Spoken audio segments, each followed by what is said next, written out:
ลูกสาวมาเป็นขบวนมาเด้อมามวนมาสาดน้ำกันมาเด้อมามวนมาสาดน้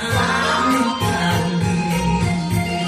สุขสันต์สงกรานต์ปีใหม่ประเพณีไทยตั้งแต่โบราณลูกสาวพาแผ่นให้กัน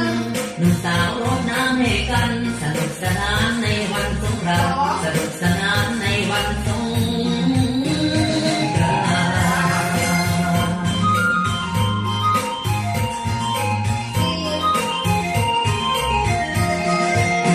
เสียงกลองนำมาสงกรานต์เนตามารากันทวนลูกสาวมาเป็นขบวนลูกสาวมาเป็นขบวนมาเด้อมามวนมาสาดน้ำกันมาเด้อมามวนมาสาดน้ำกันรดน้ำขอพรผู้เฒ่าพ่อแม่เฮาปู่ย่าตายายขอให้มีสุขสบายขอให้มีสุขสบายมีสุขหลายๆอยู่ไปนานๆมีสุขหลายๆอยู่ไปนาน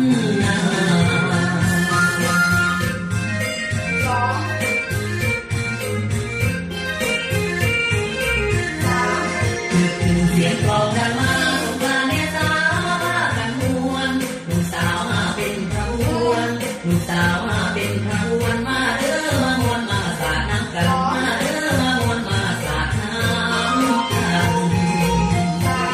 สุขสันต์สงกรานต์ปีนี้ผ้าป่าก็มีร่วมกันทำบุญกุศลจะได้เกื้อหนุนกุศลจะได้เกื้อหนุนมาร่วมทำบุญในวันสงกรานต์มาร่วมทำบุญในวันสงกรานต์